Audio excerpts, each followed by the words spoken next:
Hello dear students, कैसे हैं आप सब। एक बार फिर से आपके अपने यूट्यूब चैनल ऑनलाइन केमिस्ट्री में आपका बहुत बहुत स्वागत है। आज के वीडियो में यूनिट 9 का एक मोस्ट इंपॉर्टेंट क्वेश्चन क्रिस्टल क्षेत्र सिद्धांत हम पढ़ने वाले हैं और साथ ही अष्टफलकीय संकुल यौगिकों में डी कक्षकों का विपाटन किस तरह से होता है इसको हम डायग्राम के थ्रू अच्छे से क्लियर करेंगे, समझेंगे। ओके, आपकी एनसीईआरटी में भी ये क्वेश्चन है, ध्यान दीजिएगा, कंसंट्रेशन से देखिएगा वीडियो को और वीडियो एंड तक जरूर देखिएगा। तो चलिए सबसे पहले हम क्रिस्टल क्षेत्र सिद्धांत की जो थ्योरी है वो हम देख लेते हैं। लिखा है कि यह सिद्धांत एच बेदे, साइंटिस्ट का नाम है एच बेदे एवं वान ब्लैक ने प्रतिपादित किया था, है ना। साइंटिस्ट का नाम है एच बेदे तथा वान ब्लैक, इन्होंने मिलकर के क्रिस्टल क्षेत्र सिद्धांत प्रतिपादित किया था। इसके अनुसार धातु आयन बंध आयनिक होते हैं, है ना। धातु लिगेंड बंध होते हैं, वो आयनिक होते हैं। किसी धातु आयन के पांचों डी कक्षकों की ऊर्जा समान होती है। अब बात है यहां पर कि सिर्फ डी कक्षकों की ही बात क्यों है, एस कक्षक, पी कक्षक या एफ कक्षकों की बात क्यों नहीं की जा रही है। क्योंकि आपको पता होना चाहिए कि जो केंद्रीय धातु परमाणु या धातु आयन जो है वो सिर्फ और सिर्फ डी ब्लॉक के एलिमेंट्स ही होते हैं। जो केंद्रीय धातु परमाणु होता है उपसहसंयोजी यौगिकों में वो सिर्फ डी ब्लॉक के एलिमेंट्स ही होते हैं, है ना। तो डी ब्लॉक के एलिमेंट किन्हें कहते हैं, जिनमें अंतिम इलेक्ट्रॉन डी कक्षक में भरा जाए, है ना। तो इसीलिए यहां पर सिर्फ डी कक्षकों की ही बात आ रही है, समझ गए, है ना। इसीलिए लिखा है कि किसी धातु आयन के पांचों डी कक्षकों की ऊर्जा समान होती है एवं ये डी कक्षक अपभ्रष्ट या डीजेनरेट डी कक्षक कहलाते हैं, है ना। जब पांचों डी कक्षकों की ऊर्जा अगर समान है तो उन्हें अपभ्रष्ट डी कक्षक या डीजेनरेट डी ऑर्बिटल्स कहा जाएगा, ठीक है। यह अपभ्रष्ट अवस्था तब तक बनी रहती है जब तक कि धातु आयन के चारों ओर कोई लिगेंड नहीं जुड़ते हैं, है ना। यह अपभ्रष्ट अवस्था जो है वो तब तक बनी रहेगी जब तक कि केंद्रीय धातु परमाणु के चारों ओर लिगेंड नहीं जुड़ते हैं, ठीक है। परंतु जब धातु से लिगेंड जुड़ जाते हैं तो इनकी अपभ्रष्ट अवस्था समाप्त हो जाती है ना। जैसे ही किसी केंद्रीय धातु परमाणु के चारों ओर से लिगेंड अगर जुड़ जाएंगे तो जो अपभ्रष्ट अवस्था थी, जो पांचों डी कक्षकों की ऊर्जा समान थी, वो असमान हो जाएगी, है ना। तो जो अपभ्रष्ट अवस्था है वो समाप्त हो जाएगी, खत्म हो जाएगी और डी कक्षकों का विपाटन हो जाता है। विपाटन का मतलब स्प्लिटिंग, है ना। दो कक्षकों में या दो समूहों में बट जाना, इसे कहते हैं विपाटन, ठीक है। तो दो सेटों में या दो समूहों में विपाटन हो जाता है, विभक्त हो जाता है डी कक्षक, है ना। जो डी कक्षक होते हैं वो दो भागों में बट जाते हैं, ठीक है। तो ये सिंपल सी थी हमारा, सिंपल सा था क्रिस्टल क्षेत्र सिद्धांत, है ना। CFT भी इसे शॉर्ट में कहा जाता है ना। किसने प्रतिपादित किया था, एच बेदे तथा वान ब्लैक ने। इनके अनुसार धातु लिगेंड जो बंध होते हैं वो आयनिक बंध होते हैं, है ना। और जो पांचों डी कक्षक होते हैं केंद्रीय धातु परमाणु के, उनकी ऊर्जा समान होती है और समान ऊर्जा वाले डी कक्षक क्या कहलाते हैं, अपभ्रष्ट डी कक्षक या डीजेनरेट ऑर्बिटल्स कहलाते हैं, ठीक है। फिर यह अपभ्रष्ट अवस्था तब तक बनी रहेगी जब तक कि केंद्रीय धातु परमाणु के चारों ओर कोई लिगेंड नहीं जुड़ेंगे। लेकिन जब केंद्रीय धातु परमाणु से लिगेंड आकर के जुड़ जाएंगे तो ये अपभ्रष्ट अवस्था जो थी वो समाप्त हो जाएगी और जो डी कक्षक था वो दो पार्ट में डिवाइड हो जाएगा, दो भागों में विपाटन हो जाएगा उसका, ठीक है। तो ये क्रिस्टल क्षेत्र सिद्धांत था। आई थिंक थ्योरी आपको अच्छे से क्लियर हो चुकी है। चलिए अब हम बात करेंगे अष्टफलकीय संकुल यौगिकों में डी कक्षकों का विपाटन किस तरह से होता है, ठीक है।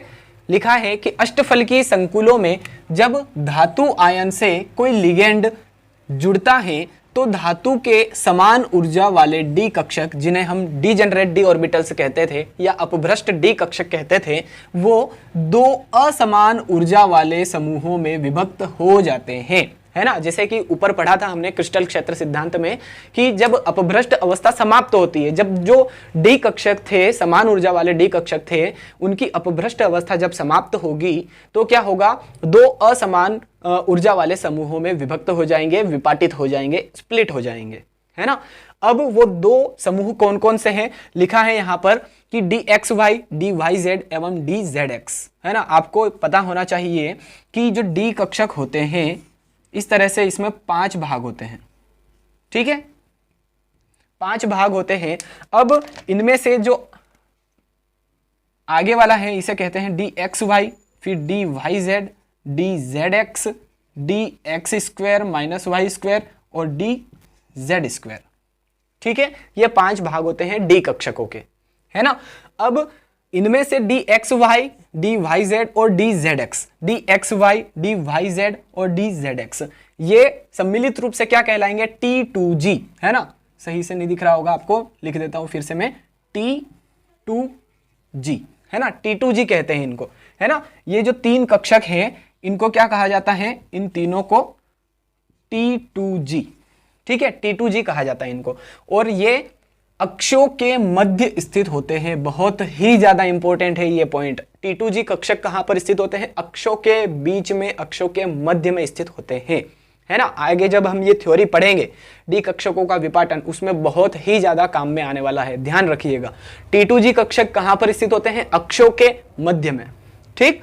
अब दूसरा जो समूह है वो है d x square minus y square और डी जेड स्क्वायर, ठीक है। ये d x square minus y square और डी जेड स्क्वायर, इन्हें सम्मिलित रूप से कहते हैं ईजी, है ना। ये क्या कहलाते हैं? सम्मिलित रूप से ईजी, है ना। नाम थोड़े से अजीब लगेंगे आपको, T2G और ईजी, वाह जी, बहुत बढ़िया जी, ठीक है। तो इन्हें सम्मिलित रूप से क्या कहेंगे? ईजी कहते हैं। और ये अक्षों पर स्थित होते हैं, ध्यान दीजिएगा, नोट डाउन कर लीजिएगा इस बात को कि जो T2G कक्षक होते हैं वो अक्षों के मध्य में स्थित होते हैं, लिखा है क्लियरली, T2G कहते हैं और ये अक्षों के मध्य स्थित होते हैं। जबकि ईजी जिन्हें कहते हैं वो कहां पर स्थित होते हैं? अक्षों पर स्थित होते हैं, अक्ष के ऊपर जस्ट, है ना, अक्षों के ऊपर स्थित होते हैं ईजी, जबकि अक्षों के बीच में स्थित होते हैं T2G, है ना। अब सबसे पहले हम अष्टफल की संरचना देखते हैं कि अष्टफल की संरचना होती क्या है ना। अष्टफल की संरचना हमें 3 डायमेंशन में दिखती है, ऐसे हमें नहीं दिखेगी प्लेन पर, लेकिन फिर भी हम सिर्फ बना सकते हैं प्लेन पर, ठीक है। ये कोई मेटल है या केंद्रीय धातु परमाणु है और ये इस तरह से जो अष्टफल की संरचना है वो दिखती है ना। इन 6 तरफ से लिगेंड आ रहे हैं अष्टफल की संरचना के ऊपर। अब जो थ्योरी है इसके आगे जो 2 समूह हमने विभाजित किया था 2 समूहों में, Eg और T2G, इसके बाद में क्या लिखा है वो समझने की कोशिश करेंगे अब हम, है ना।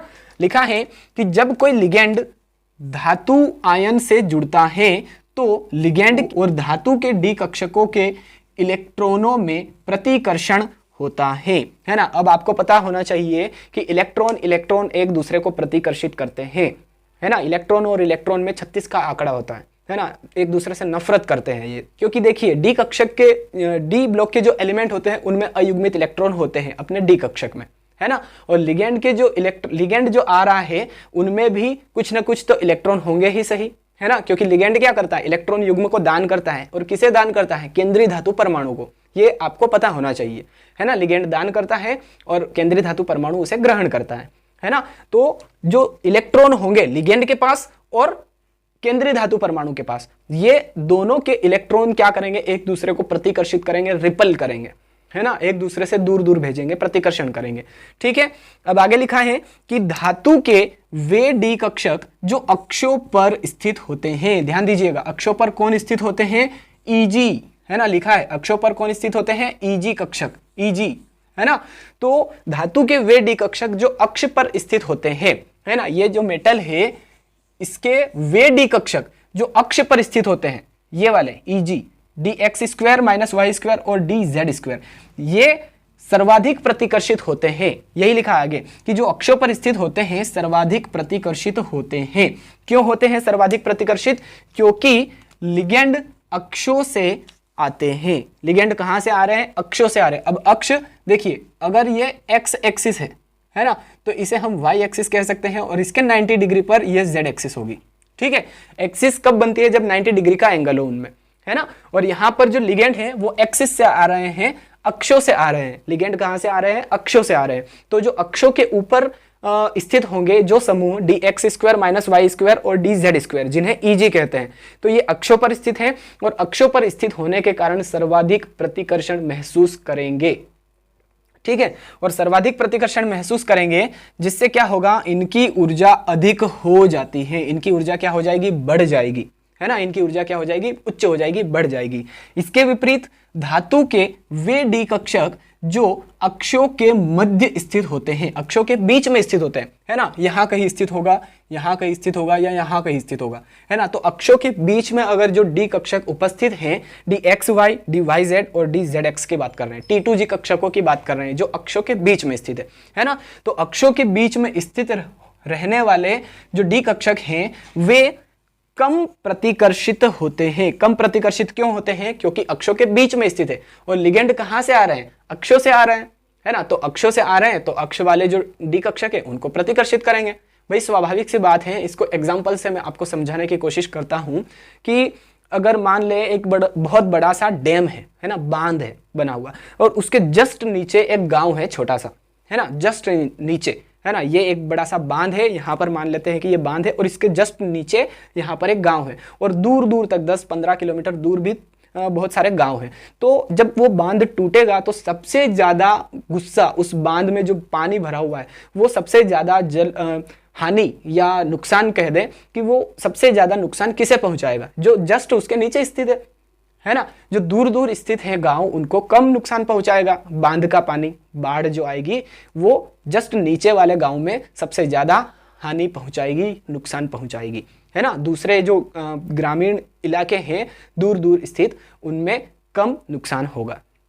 बस यही बात यहाँ पर भी है कि जो अक्षों पर स्थित होते हैं, है ना, जो डी कक्षक अक्षों पर स्थित होते हैं ईजी, है ना, वो सर्वाधिक प्रतिकर्षण महसूस करेंगे। क्यों करेंगे? क्योंकि जो लिगेंड है, क्योंकि जो लिगेंड है वो कहाँ से आ रहे हैं? अक्षों से आ रहे हैं, है ना। तो अक्षों से आने वाले जो लिगेंड है वो अक्षों पर स्थित डी ऑर्बिटल को सबसे ज्यादा प्रतिकर्षित करेंगे, जबकि जो मध्य में स्थित है उनको कम प्रतिकर्षित करेंगे। प्रतिकर्षित दोनों को करेंगे, है ना। दूर के गांवों को भी नुकसान होगा उस बांध के टूटने से, लेकिन कम होगा, है ना।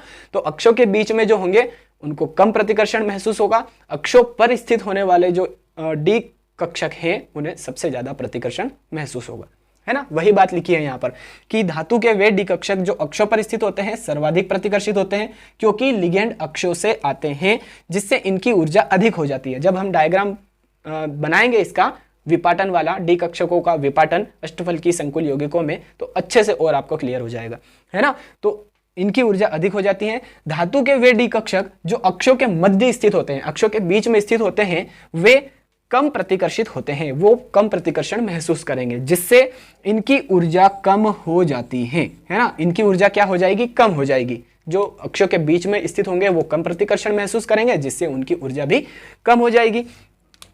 इस प्रकार धातु आयन के डी कक्षकों का लिगेंड से जुड़ने के कारण विपाटन हो जाता है ना। जो धातु आयन के डी कक्षक है उनका लिगेंड के जुड़ने के कारण क्या हो जाएगा? विपाटन हो जाएगा। धातु के डी कक्षकों का विपाटन होगा, ठीक है। जो सेंट्रल मेटल एटम है, केंद्रीय धातु परमाणु है, उसका दो भागों में विभाजन हो जाएगा, दो सेट में, दो समूहों में विपाटन हो जाएगा या विभाजन हो जाएगा, जिसे क्रिस्टल क्षेत्र विपाटन कहते हैं। बहुत ही ज्यादा इंपॉर्टेंट है, क्रिस्टल क्षेत्र विपाटन कहते हैं, है ना। जो धातु के डी कक्षक हैं उनका लिगेंड से जुड़ने के कारण दो समूहों में विभक्त होना क्या कहलाएगा? क्रिस्टल क्षेत्र विपाटन, क्रिस्टल फील्ड स्प्लिटिंग कहते हैं, ठीक है। इन डी कक्षकों के बीच के ऊर्जा अंतर को क्रिस्टल क्षेत्र विपाटन ऊर्जा कहते हैं, है ना। Crystal field splitting energy, CFSE भी कहा जाता है क्रिस्टल क्षेत्र विपाटन ऊर्जा को, ठीक है, शॉर्ट नेम है इसका। तो इन डी कक्षकों के बीच के ऊर्जा अंतर को क्या कहेंगे? CFSE या क्रिस्टल क्षेत्र विपाटन ऊर्जा कहते हैं और इसे डेल्टा O से प्रदर्शित करते हैं, है ना। O लिखना है यहाँ पर, इसे डेल्टा O कहेंगे। तो O का मतलब यहां पर क्या है? ऑक्टाहेड्रल, ठीक है। ऑक्टाहेड्रल के लिए यहां पर O आया है, ये नोट नहीं है, ऑक्टाहेड्रल के लिए O आया है यहाँ पर। अष्टफलकीय में, अष्टफलकीय का मतलब होता है ऑक्टाहेड्रल, इसलिए डेल्टा O। जब चतुष्फलकीय संकुल यौगिकों में डी कक्षकों का विपाटन होगा तो वहां पर डेल्टा T यूज करेंगे, उसे डेल्टा T कहेंगे। यहाँ पर डेल्टा O है, ठीक है, ध्यान रखिएगा, डेल्टा O कहते हैं इसे। तो CFSE को किससे प्रदर्शित किया जाता है? डेल्टा O से प्रदर्शित करते हैं। क्लियर है? चलिए अब हम डायग्राम को समझने की कोशिश करते हैं। यहाँ पर देखिए ये जो 5 डी कक्षक हैं इन्हें डीजेनरेट डी कक्षक कहते हैं। धातु के डीजेनरेट डी कक्षक है ये, है ना, अपभ्रष्ट डी कक्षक कहलाते हैं। इनकी ऊर्जा समान है ना, ये समान ऊर्जा वाले डी कक्षक है। जब लिगेंड नहीं जुड़ा है तब की बात है, ठीक है। तो ये जो है औसत ऊर्जा है ना, यहाँ पर एनर्जी है और एनर्जी क्या है, बढ़ रही है। ठीक है, एनर्जी जैसे जैसे बढ़ रही है तो ऐसा लग रहा है कि ये एक समान ऊर्जा वाले कक्षक बनाएंगे, लेकिन जब इनसे लिगेंड आकर के जुड़ जाएंगे तो जो अक्षों पर स्थित है, Eg अक्षों पर स्थित होते हैं, लिखा है यहाँ पर अक्षों पर स्थित है, तो ये ऊपर चले जाएंगे क्योंकि सर्वाधिक प्रतिकर्षण महसूस कर रहे हैं, जबकि T2G नीचे चले जाएंगे। क्यों? क्योंकि ये कम प्रतिकर्षण महसूस कर रहे हैं। ठीक है, जो सर्वाधिक प्रतिकर्षण महसूस कर रहे हैं वो ऊपर, और जो कम प्रतिकर्षण महसूस कर रहे हैं वो D कक्षक नीचे चले जाएंगे। ठीक है, तो Eg ऊपर क्यों गए? क्योंकि सर्वाधिक प्रतिकर्षण महसूस कर रहे थे। सर्वाधिक प्रतिकर्षण क्यों महसूस कर रहे थे? क्योंकि अक्षों पर थे, अक्षों पर थे, और लिगेंड भी कहां से आ रहे थे? अक्षों पर से आ रहे थे। ठीक है, तो जो अक्षों पर स्थित है Eg, वो सर्वाधिक प्रतिकर्षण महसूस करने पर ऊपर की ओर चले गए, जबकि T2G कम प्रतिकर्षण महसूस कर रहे थे। क्यों? क्योंकि अक्षों के बीच में स्थित थे और लिगेंड अक्षों से आ रहे थे। ठीक है, तो कम प्रतिकर्षण महसूस करने वाले T2G कक्षक नीचे और Eg कक्षक ऊपर। क्लियर हो गया? और ये जो इन दोनों के बीच में जो अंतर है इसे डेल्टा O कहा जाता है। डेल्टा O का मतलब क्या होता है? क्रिस्टल क्षेत्र विपाटन ऊर्जा। इन दोनों के बीच की जो ऊर्जा है उसे डेल्टा O से प्रदर्शित करते हैं, और इस ऊर्जा को ही क्या कहा जाता है? क्रिस्टल क्षेत्र विपाटन ऊर्जा, CFSE। ठीक है, आपको आई थिंक अच्छे से क्लियर हो चुका है क्रिस्टल क्षेत्र सिद्धांत। अष्टफलकीय संकुल यौगिकों में डी कक्षकों का जो विपाटन है, जो थ्योरी है, वो भी आई थिंक आपको अच्छे से क्लियर है, और जो डायग्राम है ये भी आई थिंक आपको अच्छे से बेहतरीन तरीके से क्लियर हो चुका है। मैंने मेरा 100% दिया है, फुल एफर्ट के साथ मैंने आपको समझाने की कोशिश की है। अगर आपको ये वीडियो अच्छा लगा है तो प्लीज़ वीडियो को लाइक ज़रूर कर दीजिए, अपने फ्रेंड्स के साथ में अधिक से अधिक शेयर कर दीजिए, और अगर आप पहली बार इस चैनल पर आकर वीडियो देख रहे हैं तो प्लीज़ चैनल को सब्सक्राइब करके बेल आइकन भी ज़रूर प्रेस कर दीजिए, ताकि इसी प्रकार के इन्फॉर्मेटिव वीडियोज़, इंपॉर्टेंट वीडियोज़ आपकी केमिस्ट्री के आप तक जल्दी से जल्दी पहुँच सके। चलिए मिलते हैं अब नेक्स्ट वीडियो में। Thanks for watching. जय हिंद।